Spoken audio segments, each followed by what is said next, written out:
Hello, everyone, and welcome to this edition of Executive Insights by Shipping and Freight Resource. Today, we have with us Abe Eshkenazi, CEO of the Association for Supply Chain Management, or ASCM. Welcome to the show, Abe. Good to have you with us. No, pleasure to join you. Thank you. So to start off with, can you share some of the vision of ASCM and the background of its formation? What was the genesis? Yeah, about 60 to 70 years ago, a number of individuals got together and recognized that the industry itself did not have a good recognition of the role and responsibility that supply chain professionals provided for their organizations. So not only was there a lack of a formal academic curriculum for most schools, but there really wasn't a profession for supply chain. The term even supply chain wasn't in the vocabulary until the mid-90s. So you had a lot of people in operations management and finance and engineering that found their way into the supply chain industry. So the focus first was to develop that body of knowledge, that recognition of that supply chain professional. And that's where the genesis of the organization started. So it is a focus on the individual competencies, capabilities, knowledge sharing for the individuals. And we thought that that was, if we can just get enough supply chain professionals trained and competent, we've done our job. And then we recognized that if they didn't contribute to an organization's performance, sustainability, economically, and environmentally, that we really haven't done our job. So now we're tracing the impact of training an individual to the company. What is their performance? What is their economic, environmental, their ethical standards that they're abiding by? And we thought that was the end of our responsibility. If I could train them and they're contributing to an organization's success, we've done our job. And then we realized that we had one more step, and that was the impact that supply chain has on the economy, on the ecology, and on the global nature of all commodities as well as consumers and patients alike.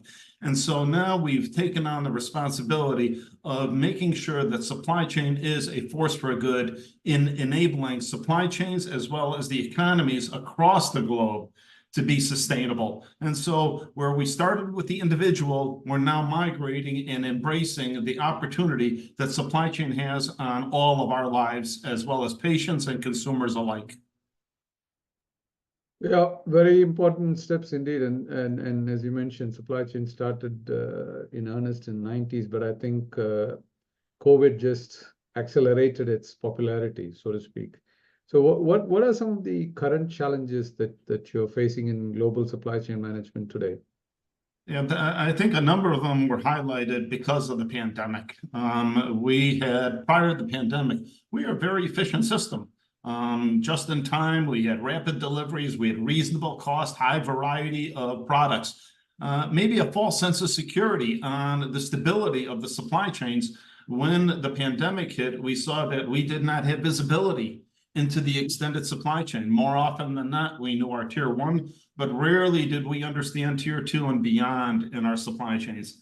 Secondly, we did not have transparency. We did not have accurate, relevant data to provide information on forecasting and meeting demand and rebalancing that supply-demand equation for organizations. And then lastly, traceability. Very little focus on where products came from, how they were developed, what transportation and logistics got them to their final destination. So those were very key issues that were identified because of the pandemic. And so the focus today is on resiliency, is to be up and operating irrespective of the type of disruption, knowing that we've got global issues on tariffs. We've got wars that are impacting, shipping and logistics. We've got still recurring issues from environmental and global warming, as well as a whole host of ethical issues on labor. Those are all now part and parcel of a supply chain professional's role and responsibility, where in the past it was that perfect order, getting that product to that consumer. Now we've got sustainability. Now we've got resiliency. Now we've got a whole host of additional responsibilities that supply chain professionals have taken on. I'm glad you spoke about resilience in supply chain, because there is a view that digital technologies enhance supply chain resilience and agility. What is your view on that? What is your thoughts? First, we work as an industry on data. The more accurate and relevant the data, the better that you're able to match supply and demand and to meet your customer or your patient's expectations. So first, we absolutely need relevant, timely, and accurate data so that we can forecast appropriately. But I think we also have to recognize that as we start to focus on digital transformation, on enabling that web that we see right now in terms of supply chain, as opposed to the linear way that we used to talk about supply chains with our SCORE model, plan, source, make, deliver, return, we're now seeing it more of a web. Very integrated, where the digital capabilities are now embedded across all your partners in your supply chain. So that is absolutely necessary right now for resiliency to get that kind of information. But we're also finding out that we're exposing ourselves to different types of risks as we enable digital transformation, and that's cybersecurity and ransomware. So as we become more digitally enabled, especially in the extended supply chain with a lot of small partners in our tier 2 and tier 3 that we need information from, they don't have oftentimes the same protocols, the same talent, or the same competencies to protect their data. And so while we're moving headlong into a digital frontier, we've got to recognize that not everybody is at the same par level in terms of their cybersecurity and in terms of their infrastructure to protect the information.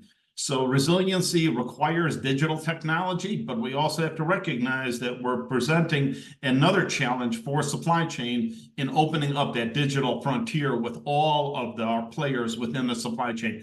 So as we indicated before, that visibility was a problem during the pandemic. So very few supply chain professionals can now walk into the C-suite and say, I don't know who or what is in my supply chain. So that's the good news, that we've theoretically identified all the players and activities.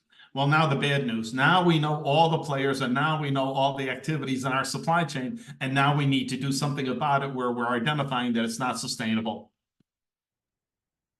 Interesting thoughts. So, and speaking about technologies, are there any specific technologies that ASCM, for example, supports or advocates to its members? We're agnostic to technology. I think more often than not, we're seeing that while the implementation of technology is there, we're often not seeing a commensurate investment in the people side to understand the power that the technology has. There have been a number of studies done in terms of how relevant and how capable are individuals coming into the workforce. And we're finding that they're overweighted in technology and analytics. It's much more powerful than we're using it right now. We're underweighted in critical thinking and real world experience. And so you put those two combinations together, you've got technology that's much more powerful than we're using, and individuals that don't understand or critically evaluate the information coming in or coming out. We need to marry that knowledge worker with the technology to ensure that we are getting the maximum value out of it. But we also have to recognize that AI, machine learning have been a part of supply chain for years. We're early adopters for a technology that enables more efficiency and effectiveness in our supply chains. So I think we're seeing more embracing of technology, but we want to make sure that we have the right talent at the same time that we have the technology. That is very critical indeed, because technology is technology, but the people who know how to use the technology and the talent for that is very important. So are you excited to discuss any of these innovative trends in your North American conference that's coming up? I think it is September. Absolutely. I think we're seeing a tremendous amount of innovation today, using technology and using the collaboration across our global supply chains. I think that's one of the other sort of learnings, for the vast majority of people, is how interconnected the global supply chains are, that, activities occurring in Europe will have an impact in the US, and they will have an impact in different parts of the globe. We are a very interconnected industry. So we're seeing a tremendous amount of case studies about innovative solutions, as well as the global aspect of supply chain. One of the benefits that we see through our content is the SCORE model, and using that to benchmark your organization against a variety of other industry organizations, as well as metrics, to find out if you're on par, or if you're a laggard, or if you are, if you receive a, performance indicator because of your, you're a leader within that particular market segment. So we're seeing much more comparison and comparability right now. And I think that helps a lot of organizations because, let's face it, we're all looking for, solutions. And what better way to implement than to see other organizations that have made, that first step. But I'm very encouraged by, supply chain and the innovation that is occurring right now. I think this industry is very ripe for innovative solutions, whether through autonomous vehicles, machine learning, or AI. We're seeing a tremendous amount of innovation within supply chain today. I think it's always a benefit to bring young individuals into current facilities and let them see what supply chain is about and how high tech it is today versus the legacy of manufacturing. So are these some of the pressing issues you'll be addressing in your North American conference coming up? Absolutely. I think you're seeing first resiliency, sustainability, as well as agility. The resiliency part is keep me in business no matter what. That irrespective of the type of disruption, we need to stay in business. The agility part is taking that next step and say, you know what? We're going to take advantage of these disruptions. We're going to gain market share. We're going to be much more responsive because of the disruptions, as opposed to taking a look at it and saying, wait a second, I need to get back to where I was prior to the disruption. More often than not, we're seeing organizations saying, wait a second, this is an inflection point that we can take advantage of to help us respond much better to our consumers and our patients' needs across the globe. Similarly, digital capabilities and technology, as we just talked about, we're going to explore the latest advancement in digital tools and platforms that are really enabling organizations to forecast much better. And I think we also need to recognize that forecasting is an inexact science. But the more data that we have and that it's more relevant and timely and accurate, the better that we are in enabling our organizations to respond to the demand signals. And then lastly, talent and leadership. We still need to focus on the talent side. We cannot get away from enabling our individuals on the evolving role and responsibility of supply chain professionals. 3 to 5 years ago, we did not have a focus on resiliency and sustainability that we have today. Now that is part of every supply chain, professional's role and responsibility is to ensure that your organization can respond, and more importantly, that you are sustainable for the long term. Absolutely. And ASCM being a member-driven organization, what are some of the benefits that members can expect from participating in events like the ASCM Connect? We're pretty excited about a couple of changes that we're making. First is the Innovation Hub. It'll allow exhibitors to showcase some of their cutting-edge solutions and allow the attendees to dig into it a little bit more, as opposed to just receiving an email saying, hey, look at our wonderful technology. So they'll be able to interactive sessions with the conference and really start to collaborate about opportunities and about case studies and about real-world experience on organizations that have implemented it.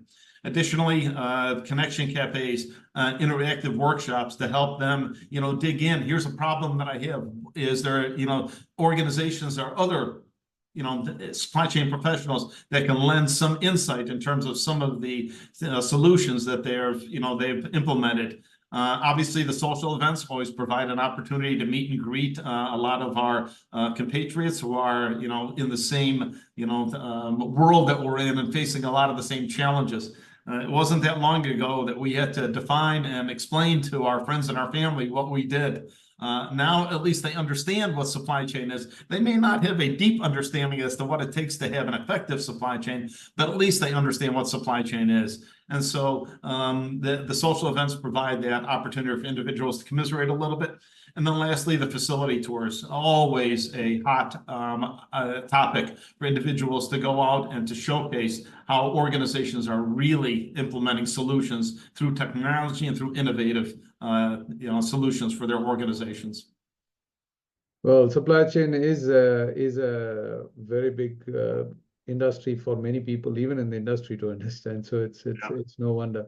So what are some tips that you might have for some of the industry executives and supply chain executives to sort of maximize their experience at ASCM? What sort of networking opportunities and things are present? Yeah, quite a bit of networking. I think that's one of the benefits of this, the conference, is bringing people together. While I'm not sure how many of us love Zoom calls and team meetings, the getting together with individuals that are facing similar problems and exchanging ideas and providing opportunities of the challenges that we're facing and seeking out expertise. Attendees can find relevant individuals as relevant topics to enable them to go back to their companies and implement solutions that are enabling organizations to respond better to the challenges that we're facing right now.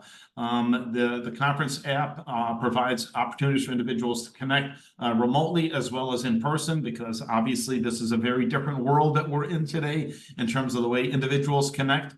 But connections and engagement is a really key part of conferences. And the more individuals dive into the relationships and making the connections, I think they'll find a very positive experience out of attending the conference. And just dialing back a little bit to what you mentioned about education previously. So can you briefly explain some of the special features that ASCM's programs have, and how it is Sure. How it differs from some of the other industry offerings? Yeah, I think most importantly is the certifications that we have. These are industry standard certifications, certified planning and inventory management, certified supply chain professional, certified in logistics, transportation, and distribution, and then our most recent one is certified supply chain transformation. These are not only, industry standards in terms of the content. And why are they industry standards? Because the content comes from the companies. We do job task analysis going to companies and identifying what are the skills, what are the competencies, what are the experiences necessary to be successful. More importantly, individuals that take the certification programs can apply that content immediately. They don't need to go through, very extended project plannings and, additional resources. They can implement those solutions immediately on the job without putting their organization or themselves at risk.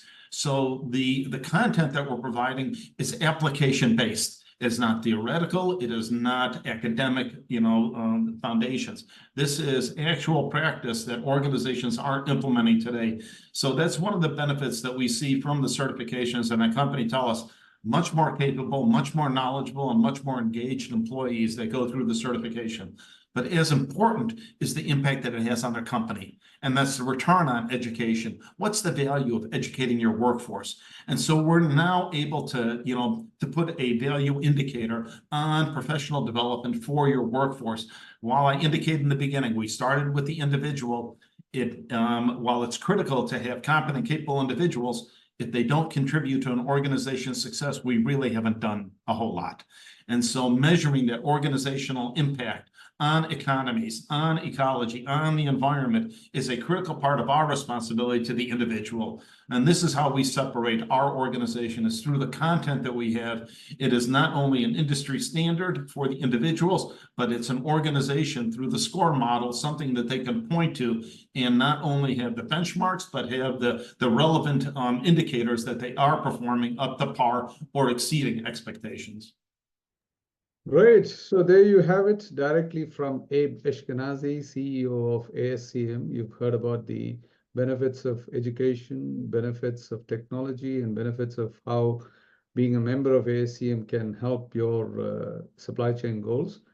Abe, thank you very much for your time today on Shipping and Freight Resource. And all the best with your ASCM Connect sessions, and good luck. My pleasure to you, and thank you for having me. All the best. Thank you.